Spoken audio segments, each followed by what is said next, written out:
Hello and welcome to the Plaid Oracle. This is a collective reading.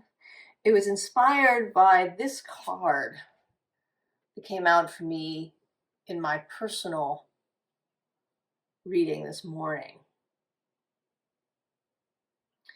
And I was just really struck by this, captivated by it, by this imagery.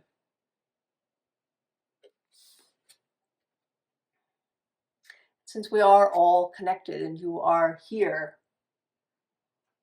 then there is something for you in it.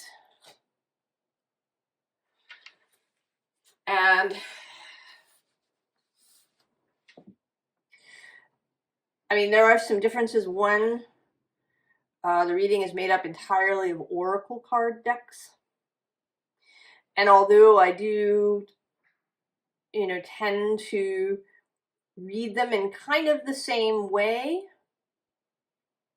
when I do a reading, that they are, sort of equal, if we want to say, or to tarot cards, they are still different. They have a different quality to them.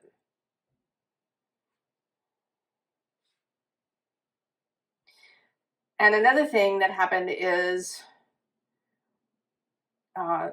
the cards that are here, the decks that are not like right in the reading are still part of it. And I've come to think of them as a kind of chorus, like a Greek chorus, that they may add nuance or confirmation to a reading. And today there were several decks that had the same card, and then I felt inspired to sort of shuffle and choose cards from a number of the tarot decks. And I came up with, there were some cards that repeated. And they were, the other, the cards that were pulled were kind of confirmatory, or they, expanded my understanding a little bit. In a couple of cases, it was a very personal expansion to the reading. And the card that came out more than any other is the Queen of Swords. She's here. She was already here on these two Waite Smith decks when I began. But she came out in the Lightseers Tarot, Shadow Fates Tarot, this Archeon Tarot. She came out kind of as this tipping point card here. Another card that's here frequently, Two of Cups, is here a couple of times. We also have Attraction here. The Emperor comes out a couple of times. Also, the Tower has made itself visible a couple of times. The Sun appears here and in the reading.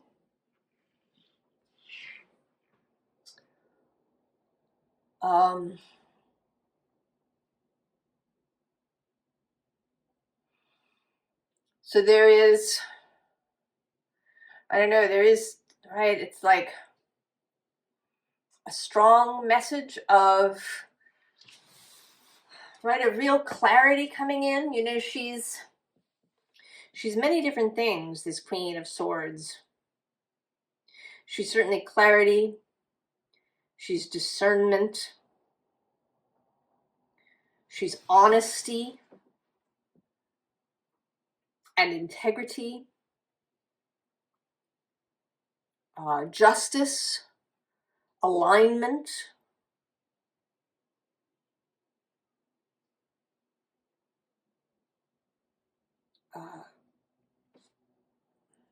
Centering of purpose.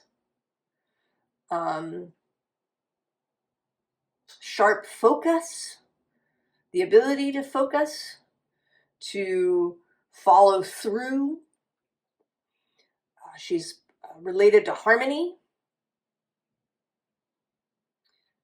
to beauty, because she is associated with Libra and therefore with Venus. Also that, you know, a Venusian clarity of knowing what you find beautiful, right? Clarity of aesthetic.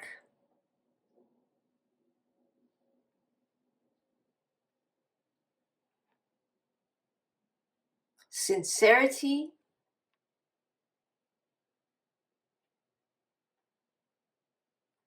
So there is something, right? This release is about acknowledging something within you that wants to be seen, to be focused on. There is a desire, there is something, there's all right with all this attraction and Two of Cups. Also in this deck, devotion.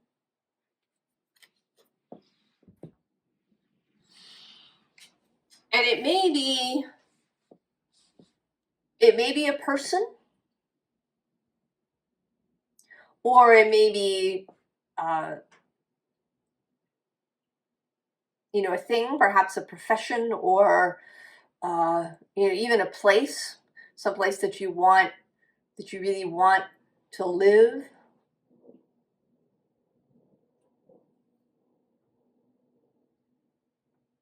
Right? The Two of Cups is about that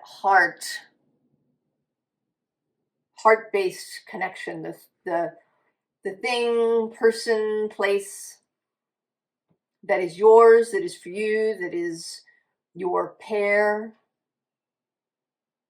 that calls to you. You know, and with this Queen of Swords, I'm seeing now this Ace of Swords showing up here too. This, right, the thing that you are called to, the thing that is your focus, the thing that is your devotion.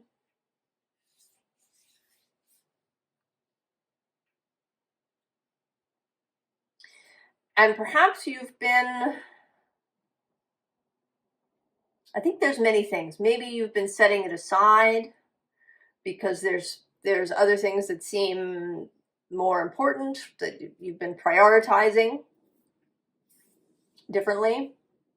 You've been prioritizing something else. Or maybe you haven't even dared to speak this desire. Perhaps it seems taboo or unattainable. And if something seems and feels unattainable, then it's, right, it's painful to think about. You know, I really want this thing, but I believe I can't have it. That can be painful. If it is, right, if it is this Two of Cups thing.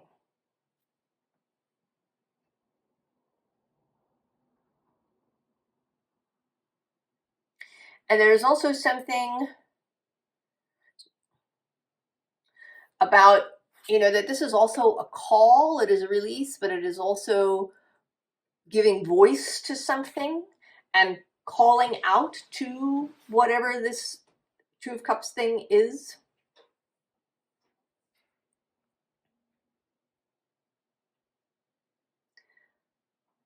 And at the same time, it's deeper even than that.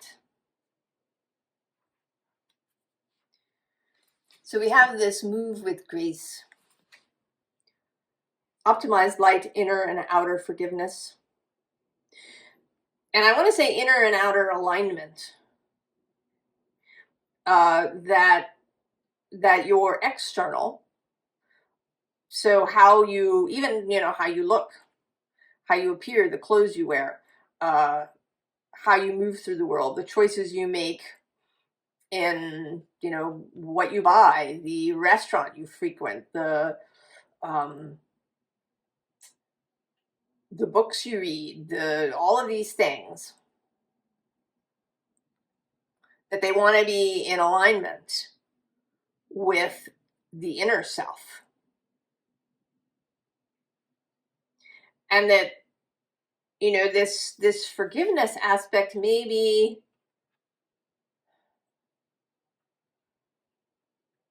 it may be forgiving yourself for not, right, giving voice to this. It may be forgiving others whose actions may have, you know, may have distorted your compass. Right? We're talking really about parents and, you know, caregivers, people who we were with when we were younger, whose thoughts, ideas, the way they were raising us may have distorted our compass, distorted our belief systems, made us repress desires. Below that is choose your adventure. Lucid dreams, conscious discoveries, manifestation. So bringing this to light, to conscious awareness. The ability to say to yourself, I want this thing. It is my priority. I'm going to make it my priority. I'm going to put my focus on it.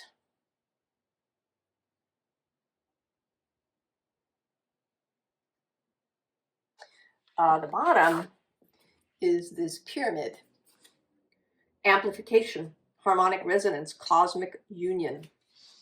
So just, you know, just that, even that little move of acknowledging that to yourself will already begin to shift the energy a little bit. To say to yourself, this is my priority.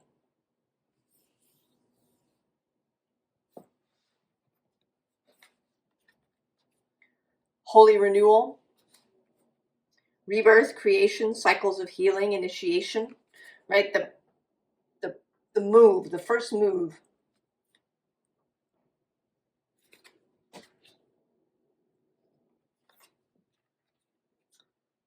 Messengers, guardians, divine orchestration, calling in support. Enlisting, right? Enlisting any and all available resources. Now, in some cases, this might primarily be non-physical. But it might also be, you know, friends, acquaintances. You know, it kind of depends on what it is. Where you might find support. You know, if you are looking for a particular job, there, you know, people might really be useful there. That's a little less possibly useful if you're looking for love. Maybe.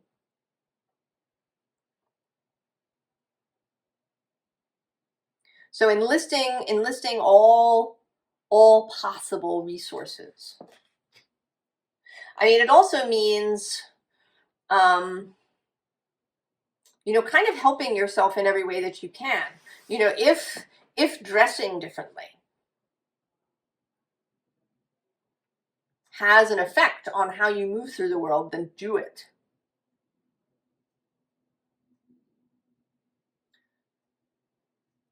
If, you know, visiting new places helps you to be in alignment, then go do that, right? Whatever, kind of like give yourself every possible advantage. And then we have this spiral of incarnation.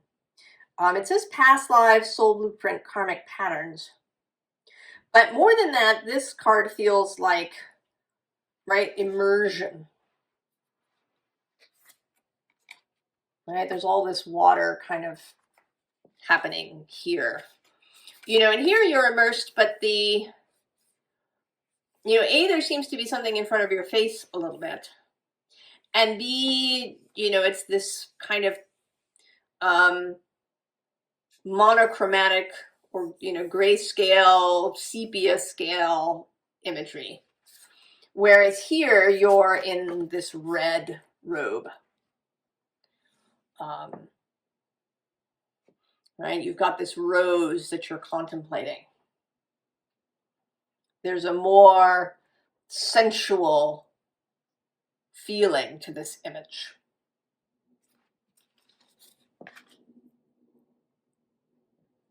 We are about to have a Venus retrograde that runs through Aries and Pisces. She stations retrograde on March 1st, and then at about 10 degrees of Aries, she goes all the way back to about 24 degrees of Pisces, and then stations direct on April 12th. And then she makes her way back through Pisces, through Aries, and she will enter her space of Taurus on June 6th.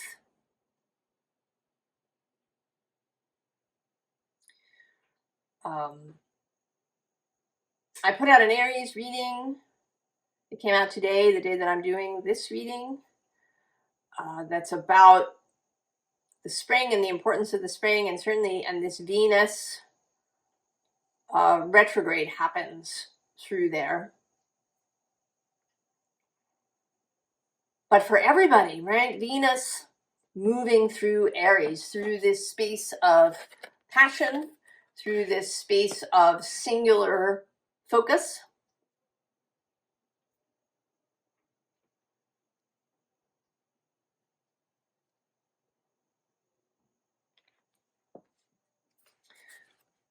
The sun. Joy, enjoyment, life force, success, vitality, play.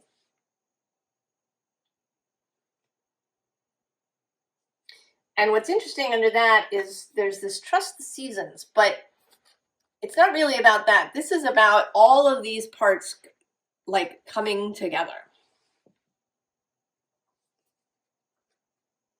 So all the ways that maybe your priorities have been split, that your energy has been split, that your focus has been split, and not just, I think, in two, but in, you know, across many places. All of this coming together into this singular,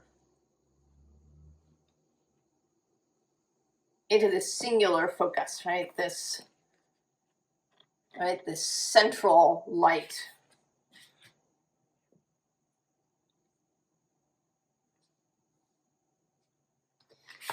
On the bottom of the deck is the Rose Garden. Innocence, forgiveness, be gentle with yourself. And again, the sense of forgiveness. And here more of this sense of water and immersion.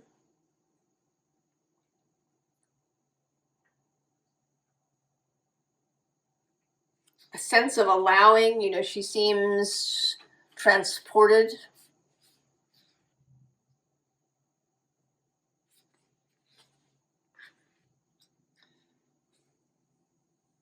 Pulled in.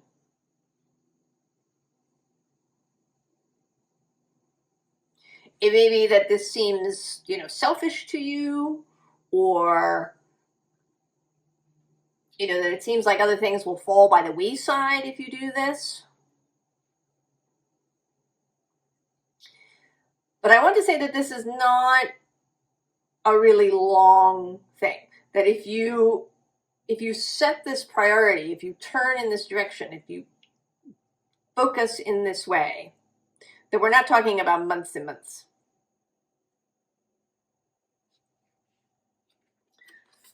The fertile void. This is actually the card that kind of drew me to this deck. Inner winter, rest, patience, potency, secret beginnings. Right? It's already in there. Suppressing it. Refusing to prioritize it. That's just going to extend things.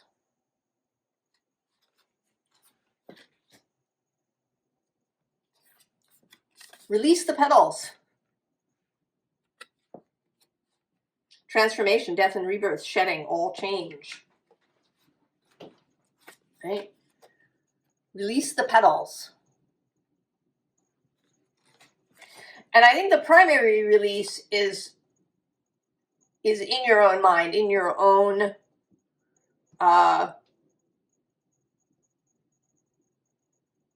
consciousness. So I don't think that you necessarily have to go tell people. This isn't about, speaking your truth. We say that a lot in spiritual circles, like we really know what that means.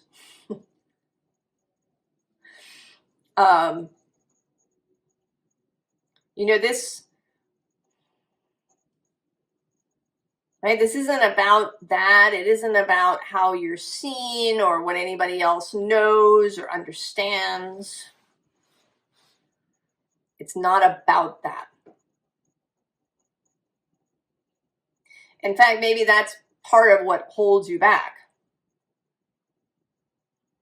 Either because you don't want to speak because you think people will, have judgments or opinions about that.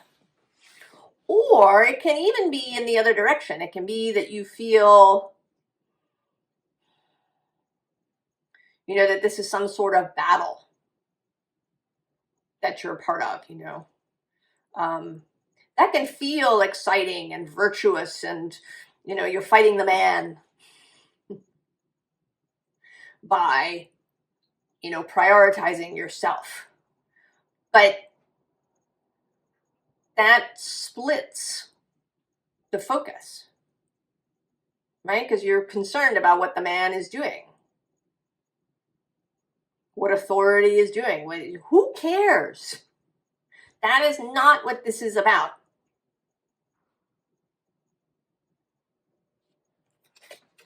Right? We have the breathing rose. Heart healing, emotions, connection, time, eases. Right? This is you. This is, right? This is what is within you.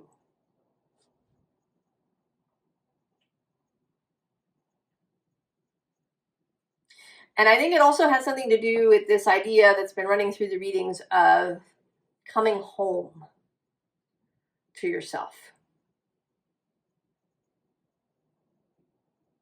Right? To be whole. It's actually making me think of the end of The Lord of the Rings. In the movie, it shows up as a voiceover, Frodo speaking to Sam, telling him that he can't forever be split in two, that he needs to be whole and one. Because that is how, he will be best for himself as well as for those people around him. That right, interacting with others in a whole way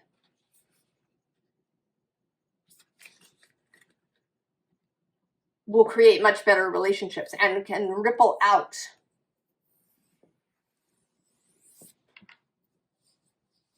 I think that so many things that are, right, that are painful for us now, that are scary, are due to all of these split ways of being. Old loyalties.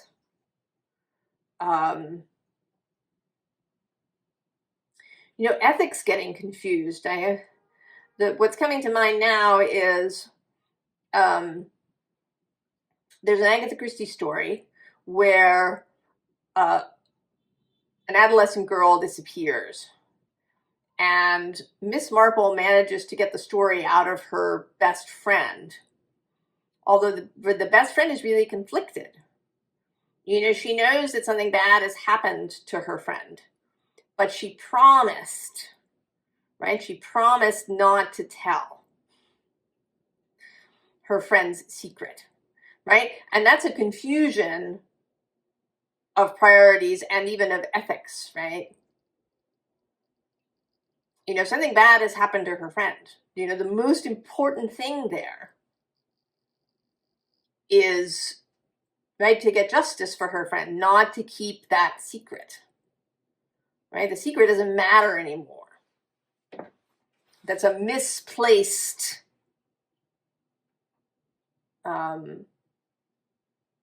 right? It's a misplaced stopping point.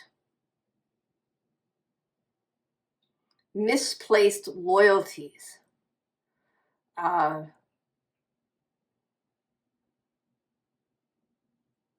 know, things that were necessary when we were children that are not now.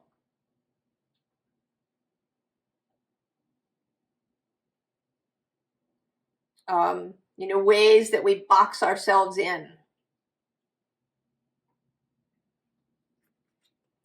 Right? We have this smoky mirror. All the ways, right, that we have confusion and right, these misguided perceptions and loyalties and mixed priorities that are based on fear and lack and confusion. Below we have the Jaguar and actually also the Time Master, which are kind of coming through as, you know, added things. Right, the Jaguar sort of looks, you know, like various shadowy things, maybe anger that we're carrying or that we are afraid of from others, you know, ghosts of the past. And then the Time Master is, you know, these ways that we, you know, we have to make X amount of dollars or we have to put in this amount of stuff. You know, that makes me think a little bit of this theme that sometimes comes up in movies and books of a father figure who is away from home all the time because he has this idea that he has to provide for his family.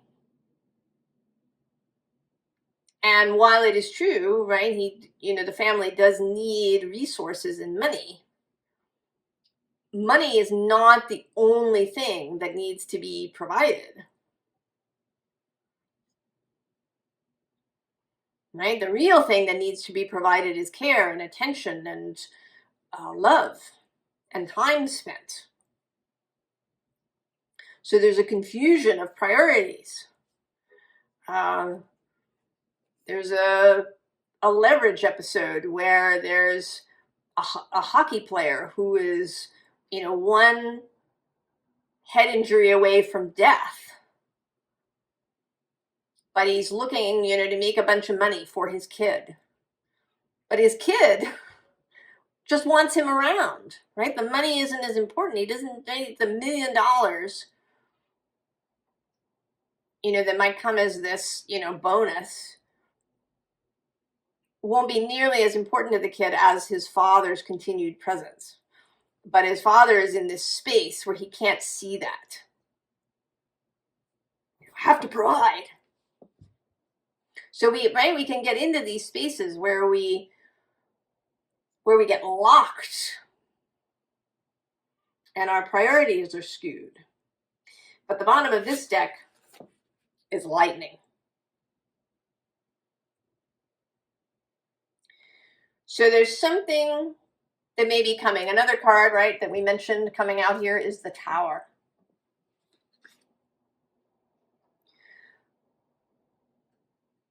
And I think the Tower might come whether you make a first move or not. That if you make the first move, if you say to yourself, yes, I'm going to focus on this, I think that might just change the nature of the tower.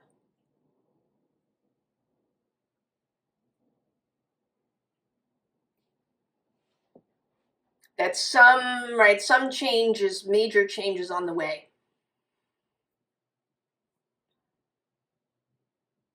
And if you get moving, right, it's like, you know, getting a running start before jumping on a moving skateboard.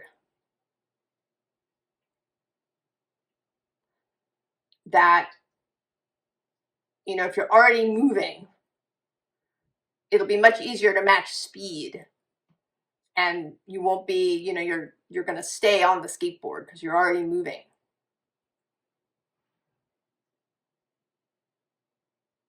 Whereas if you try to jump on from a standing still point, right, the skateboard is more likely to run out from under you.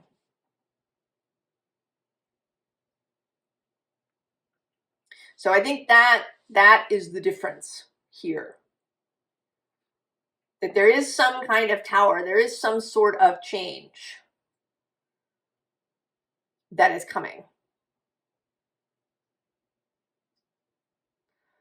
We do have this emperor twice here. And in one particular case, the emperor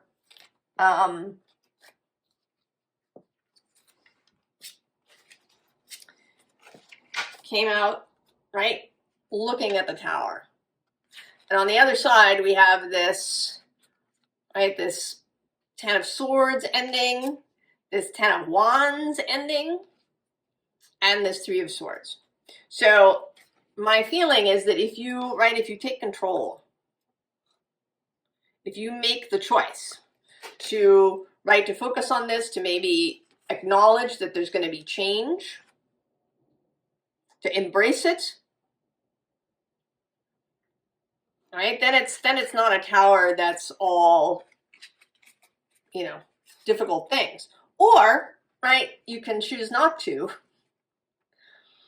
And then there's, right, there's all of this, you know, flooding and fire and 3 of Swords energy.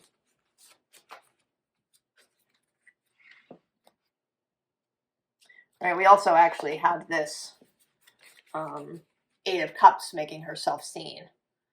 Right, she's kind of, right, there's a sort of a come hither thing. Let's go. Let's go, collective. All right, and below that, the Page of Cups.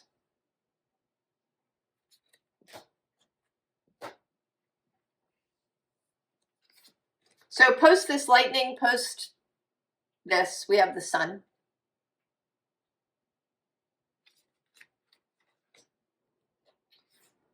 More clarity.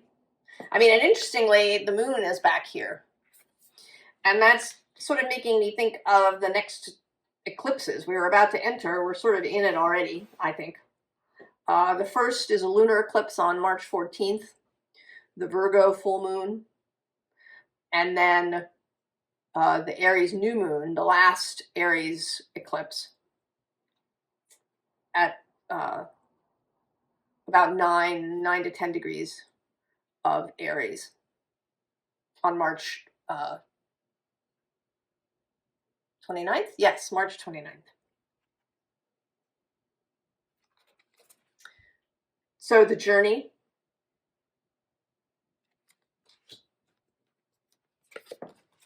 And then the sacrifice, which is another release sort of thing. So, you know, this sort of feels, right, like this person is the same as this person. So this person is still kind of looking down. There's a journey that's gone through that's very heart-based. That does have a spiritual component with this owl coming in behind, right? Wisdom, information, clarity with this sort of sun behind it. And then the sacrifice energy, right? The release.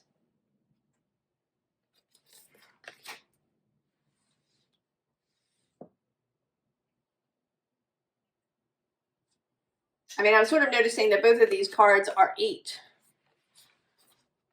but this is a sort of a balanced 8.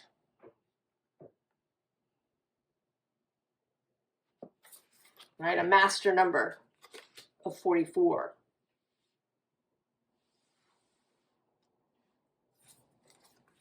Power of purpose, right? The power of that singular focus of saying, yes, I'm going to make this my priority. I am looking at it. I'm looking at this desire, and I'm going to go for it. Below that, not surprised to see it, willing release, and also the call of the muse. And also not surprised to see it at the bottom, great big love. Broken open. The beautiful uncaging.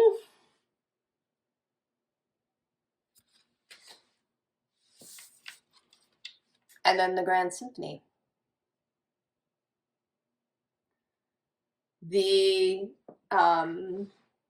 great work, the magnum opus. Also being in harmony. Right? The whole orchestra. Having a unified will. An integrated self. An honest self. A clear self.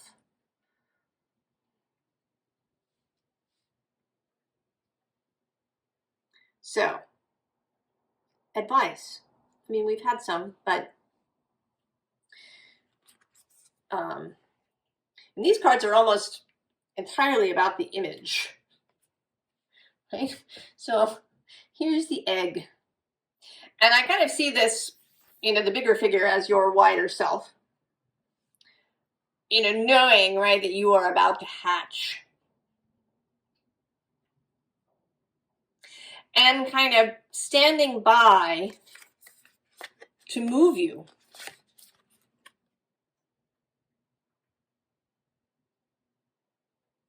Right, standing by. And here you have, right, you are, well, you've just come out of the egg, but you're also light enough, right? Your soul, your spirit is light enough to be carried by a butterfly. By this transformational energy. The bottom of the deck, it does say, in this card, the return of lost selves, this coming home. This coming home to self. We have this release. And this release. And this release.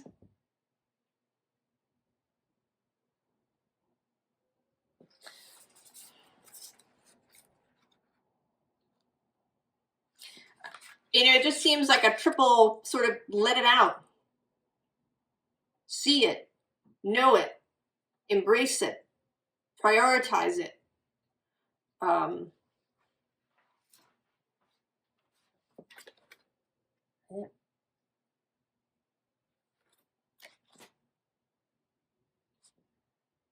So if you're here, there is something. I don't know what it is.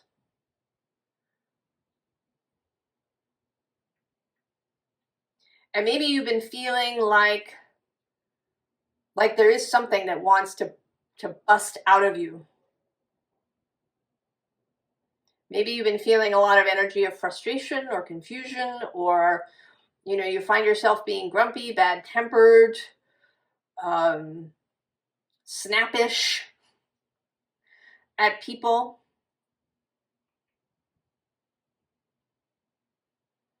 Right? Or like there's, a sort of electric current running through you, or you've been experiencing lots of, muscle spasms or muscular trigger points, or, other stagnant, difficult energies in the body, or in your life in general, that you keep running into roadblocks, places. In this, as always happens, I saw this little video about this beer brewing company in Bruges, Belgium. And the brewing place exists in the old part of the city. You know, cobblestone, narrow streets. And it's, you know, at one point it was there was a whole bunch of brewing companies, and then, you know, it kind of got down only to this one. And they created a bottling plant outside the city center, but they kept the brewery in this place. Right? There was something about keeping it there, something about staying on that ground. And so initially it was difficult, right? These big tanker trucks had to come in and out through these little tiny streets. It was slow and difficult, and, you know, made a lot of noise for the neighbors and all of these things. So what did they do? They built a pipeline under the ground, and now the brewed beer flows through these pipes to the bottling plant. No trucking involved. So they found this solution. They knew what they wanted. They wanted to keep the brewery where it was. That was their priority. And they found this really cool way, and it works really well. And, you know, because, right, they had to get permission and all of these things, but they were focused. And so things lined up for them. And they found the right technology, so they didn't have to dig the whole way. They could, you know, do it underground without disrupting everybody.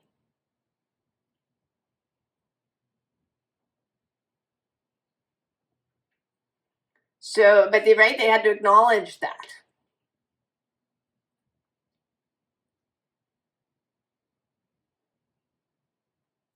What is it? What is it that you really want to focus on?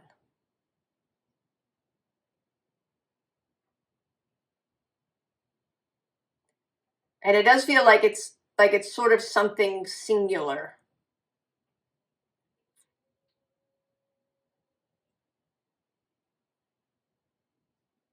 Acknowledge that to yourself.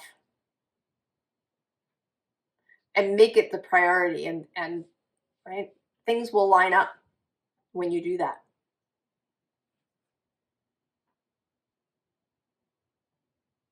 I hope that this was helpful, collective.